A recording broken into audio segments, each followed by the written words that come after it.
स्वागत है आप सभी का tech study ITI YouTube channel पर। तो कैसे हैं आप सभी। आज हम लोग यहाँ पे शुरू करेंगे मॉड्यूल 8 एस्टिमेशन एंड कॉस्टिंग। ये आपका second year workshop and calculation का लास्ट मॉड्यूल है। इससे पहले हम 7 मॉड्यूल कर चुके हैं। तो आप अगर सातों मॉड्यूल आपने नहीं देखा है तो ईच एंड एवरी मॉड्यूल में जितने भी क्वेश्चन हो सारा हमने कराया। डिस्क्रिप्शन में लिंक है, वहाँ से आप ज़रूर देखिएगा, क्योंकि इन 8 मॉड्यूल्स में जितने क्वेश्चन हैं इसके बाहर से आपके CBT एग्जाम में कुछ नहीं आ रहा, क्योंकि निमी एंड भारत स्किल्स के ही ये सारे मॉड्यूल हैं जो कि हम आपके लिए डाउनलोड करके बना रहे हैं। तो workshop calculation and science English और हिंदी दोनों में है। सेकेंड ईयर में अगर आप हैं तो जरूर देखिएगा। इस मॉड्यूल को हम लोग 2 पार्ट में करेंगे, क्योंकि क्वेश्चन ज़्यादा हैं और लास्ट पार्ट जो है पूरा न्यूमेरिकल पोर्शन है। तो अगर एक ही वीडियो में करते हैं तो वीडियो काफ़ी लंबा हो जाएगा, इसलिए कुछ क्वेश्चंस हम इसमें करेंगे, आधे क्वेश्चन से ज़्यादा, और उसके बाद वाले जितने हैं न्यूमेरिकल पोर्शन उसको हम लोग पार्ट 2 में करेंगे। दोनों वीडियो आपको एक ही दिन सुबह एंड शाम में देखने को मिल जाएगा।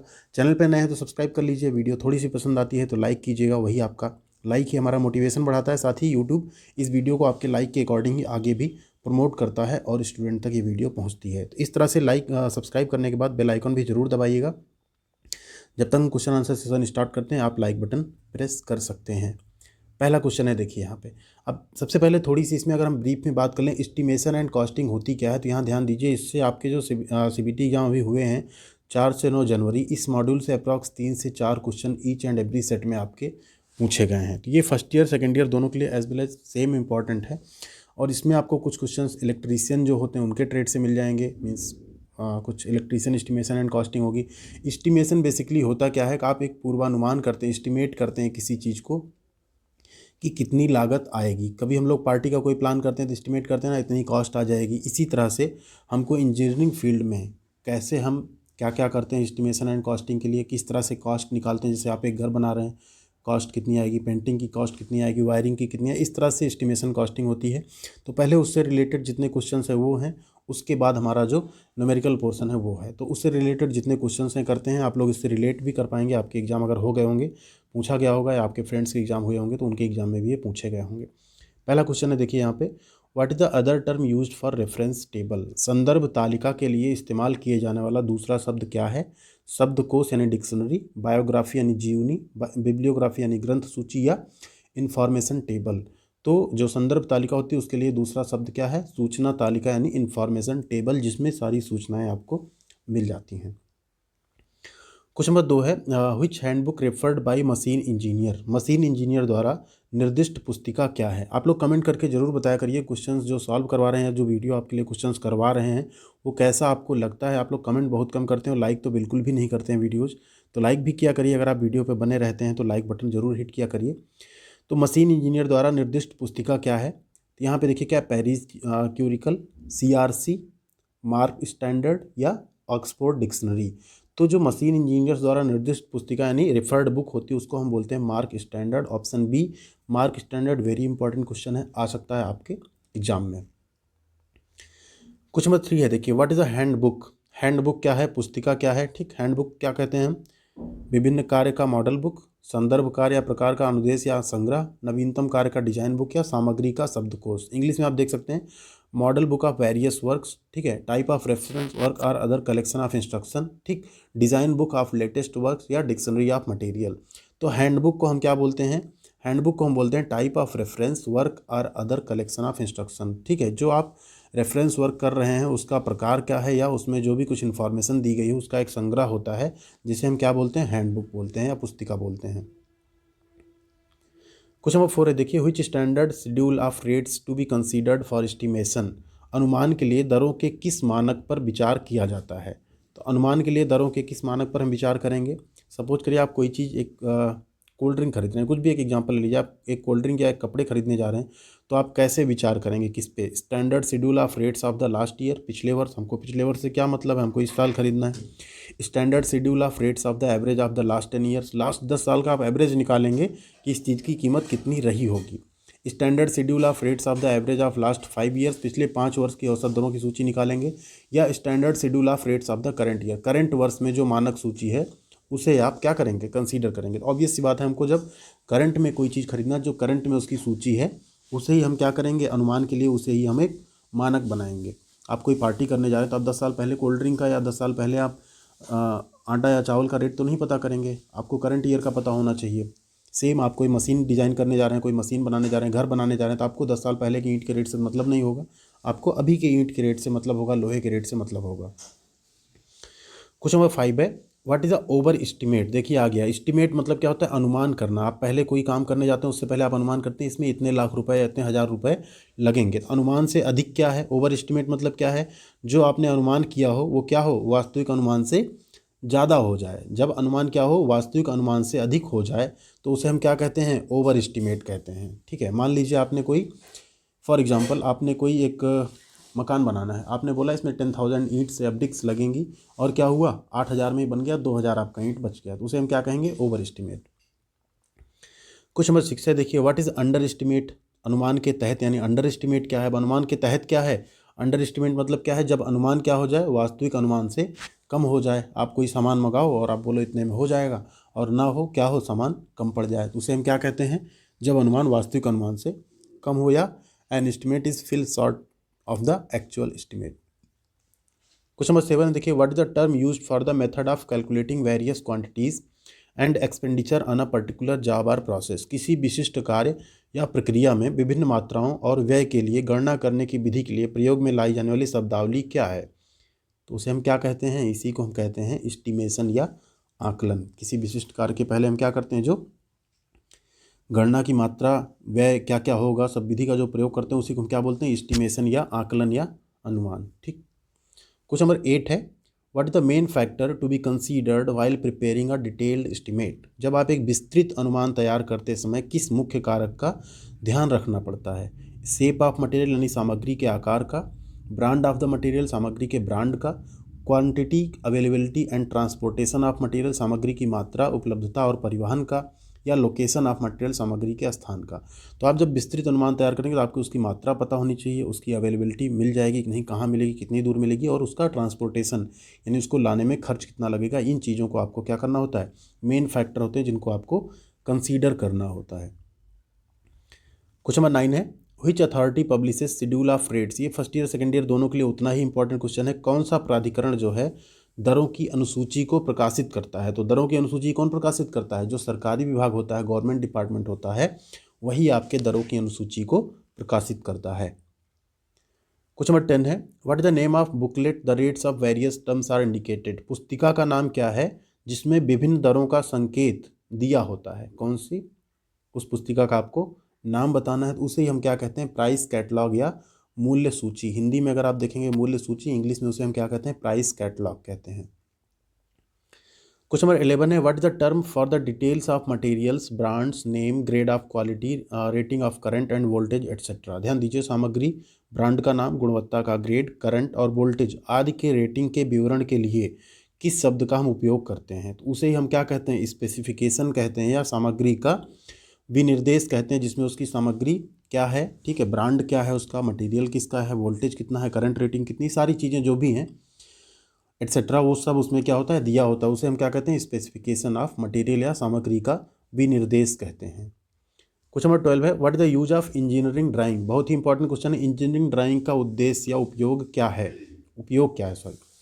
For estimation of material and execution of work, सामग्री और कार्य के निष्पादन का आकलन करने के लिए। फॉर कलरफुल अपीयरेंस, रंगीन उपस्थिति के लिए।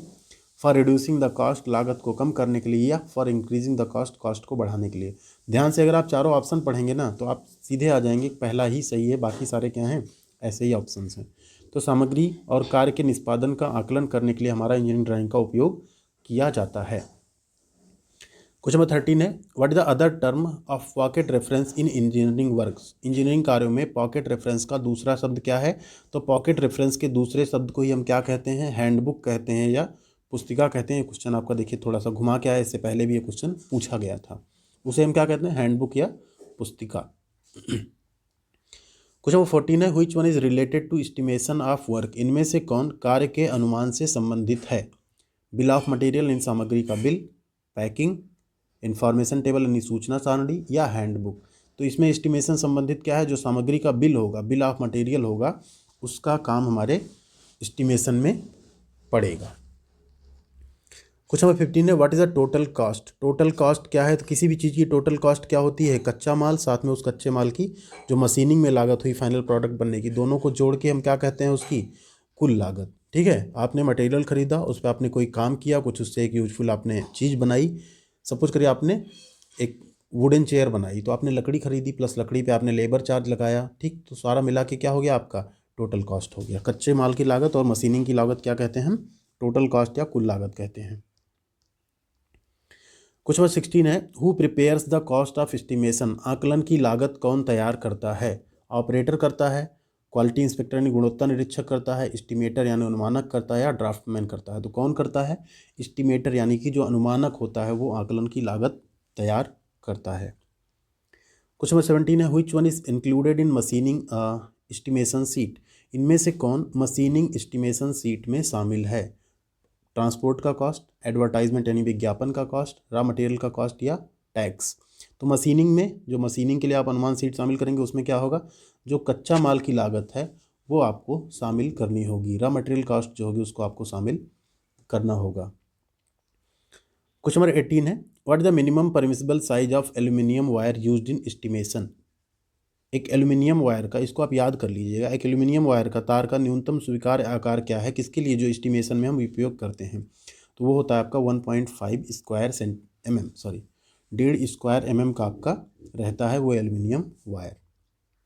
क्वेश्चन नंबर 19 है, what is the minimum permissible area of conductor, ठीक, underground cable for 3.5 cores cable, 3.5 core cable के लिए कंडक्टर का न्यूनतम स्वीकार्य क्षेत्र क्या है। 25 square mm, 50 square mm, 5 square mm या 100 स्क्वायर mm। तो यहाँ पे आपका right answer option B 50 square mm। ये जो लोग इलेक्ट्रिकल से होंगे उनके लिए तो ये आसान है, जो अदर ट्रेड से होंगे उनको ये याद कर लें, ज़्यादा बेटर होगा। क्वेश्चन नंबर 20 है, which one the most reliable estimate, बहुत ही इंपॉर्टेंट क्वेश्चन है, पूछा भी गया है आपके यहाँ ये, इनमें से कौन सा सबसे विश्वसनीय अनुमान है। Preliminary estimate, plinth area estimate, cube rate estimate, या डिटेल्ड एस्टिमेट, यानी प्राथमिक अनुमान, प्लिंथ एरिया अनुमान, क्यूब दर अनुमान, या विस्तृत अनुमान। तो जो विस्तृत अनुमान होता है ये सबसे रिलायबल, सबसे विश्वसनीय अनुमान होता है आपका। क्वेश्चन नंबर 21 है, which I rules are to be verified on completion of wiring on any new installation, किसी भी नई स्थापना पर तारों के पूरा होने पर किस आईई नियम को सत्यापित किया जाता है। तो इलेक्ट्रिकल वाले जो होंगे उनको तो आसानी से पता होगा क्या होता है, आईई रूल्स आपका 1956 है, जिससे हमें फॉलो करना होता है या पालन करना होता है, वेरीफाई होता है इसी रूल के तहत। क्वेश्चन नंबर 22 है, what describes the detail specification for the item of work, कार्यों के विस्तृत विनिर्देश का वर्णन करता है। Quality, quantity, workmanship, method of execution, यानी गुणवत्ता, मात्रा, कारीगरी, निष्पादन की विधि यानी कार्य करने की विधि, कलर यानी रंग, टैक्स, ट्रांसपोर्ट, ओवरहेड एक्सपेंसेस, दर परिवहन या ऊपरी व्यय, या मेंटेनेंस, स्टॉक कॉस्ट, रख रखाव, स्टॉक और कास्ट। तो कोई भी कार्य का विस्तृत विनिर्देश कौन बताएगा, उसकी गुणवत्ता, उसकी मात्रा, उसकी कारीगरी, उसका मेथड। ऑप्शन ए यहाँ पे आपका राइट आंसर है। क्वेश्चन नंबर 23 है, which of the impurity in cast iron makes it hard and brittle, बहुत ही इंपॉर्टेंट क्वेश्चन है, कच्चे लोहे में कौन सी अशुद्धता इसे कठोर और भंगुर बनाती है। Silicon, sulphur, magnesia, phosphorus. तो जो सल्फर है ये कच्चे लोहे को क्या बना देती है, ब्रिटल बना देती है, और भंगुर यानी कठोर और भंगुर बना देती है ये।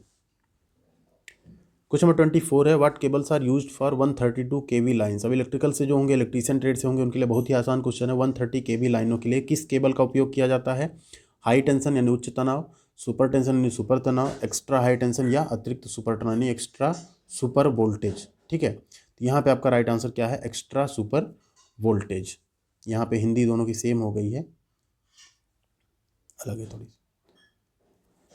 क्वेश्चन नंबर 25 है, which specification is other than general specification, कौन सा विनिर्देश स्पेसिफिकेशन सामान्य स्पेसिफिकेशन से अलग है। संक्षिप्त विनिर्देश, थोक विनिर्देश यानी बल्क स्पेसिफिकेशन, डिटेल्ड स्पेसिफिकेशन यानी विस्तृत विनिर्देश, या मेन स्पेसिफिकेशन। तो जो विस्तृत यानी डिटेल्ड स्पेसिफिकेशन होता है वो जनरल स्पेसिफिकेशन से बहुत अलग होता है, उसमें आपको सारी चीज़ें दी हुई होती हैं डिटेल में, एकदम कुछ भी छोड़ा नहीं जाता है। क्वेश्चन नंबर 26 है, देखिए, what percentage of water absorb by a good building stone, एक अच्छी इमारत के पत्थर द्वारा अवशोषित पानी का प्रतिशत क्या है। अब ये जो ड्राफ्टमैन सिविल वगैरह ट्रेड से होंगे उनके लिए तो आसान है, बाकी लोग इसको आप याद कर लो, कितना होना चाहिए, लेस देन 5%, यानी 5% से कम होना चाहिए। एक अच्छी इमारत के पत्थर द्वारा अवशोषित पानी का प्रतिशत 5% से कम होना चाहिए। अब आते हैं क्वेश्चन नंबर 27 पे, what is the relative permittivity of rubber, rubber का आपेक्षिक विद्युतशीलता क्या होती है। तो रबर जो होती है उसकी आपेक्षिक विद्युतशीलता क्या होती है कि इसमें क्या होता है, किसी इलेक्ट्रिकल फील्ड में अगर रबर को हम रखें और जो वैक्यूम में रखें, दोनों का जो रेशियो आता है उसी को हम क्या बोलते हैं, रिलेटिव परमिटिविटी बोलते हैं। तो ये होता है आपका 2 और 3 के बीच होता है रबर के लिए, ठीक। रबर का जो आपेक्षिक विद्युतशीलता कितनी होती है, 2 और 3 के बीच में होती है। इसको आप लोग रट लीजिए, याद कर लीजिए, बहुत ही इंपॉर्टेंट क्वेश्चन है, बिटवीन 2 और 3। अगर आप फिटर वगैरह ट्रेड से हैं जरूर याद कर लीजिए इसको। अब आते हैं क्वेश्चन नंबर 28 पे।